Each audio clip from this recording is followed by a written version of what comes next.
Hello everyone, I'm David Coyer. And I'm Serena Montagnani. Welcome to this week's edition of Leatherneck Insider. The Summit League tweeted out a statement last week regarding the upcoming men's and women's conference basketball season.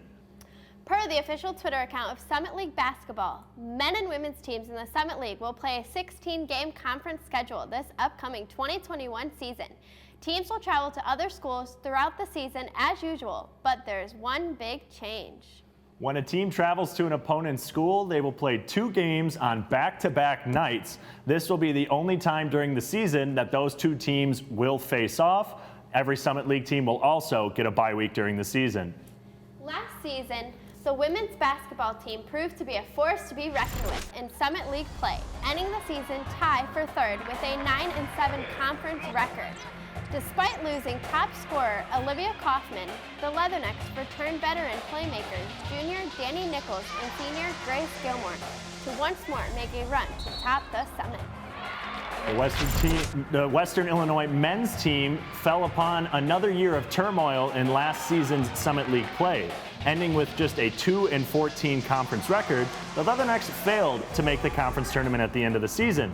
At the conclusion of the season, Western Illinois decided not to renew head coach Billy Wright's contract, and during the offseason, WIU hired experienced Division I coach Rob Jeter, who brought along with him a new coaching staff and a brand new roster, with only 2 players returning from the 2019 Leatherneck season.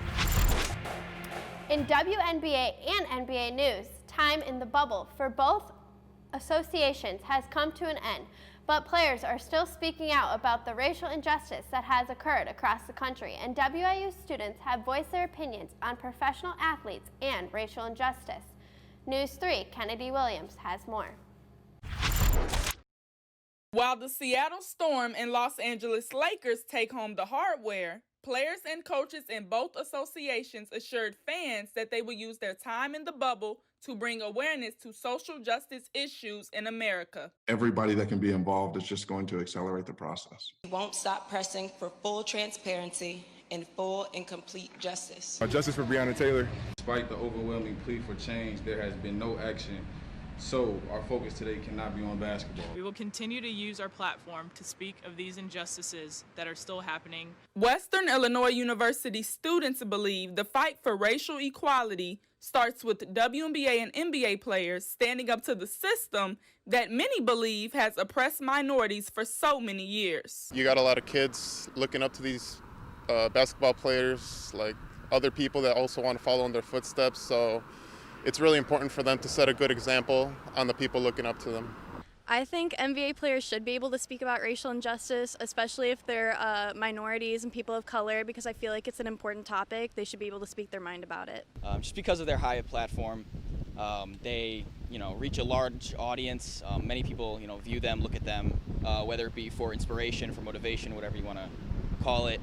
When people who look up to them see them speaking out and standing for something big, it's change, which we really do need right now. It also motivates other people to want to step up and, also be a leading voice as well, like them. Even though they're big stars and stuff, they probably have experienced racial injustice throughout their lives. And since they have a bigger, picture focus and news and media, I feel like they should be the first one to speak out about racial injustice. And WIU students say they hope the example of professional athletes stepping up to the plate about important issues in America inspires the younger generation, in the words of the late Congressman John Lewis, get in good trouble. In Macomb, reporting for News 3, I'm Kennedy Williams.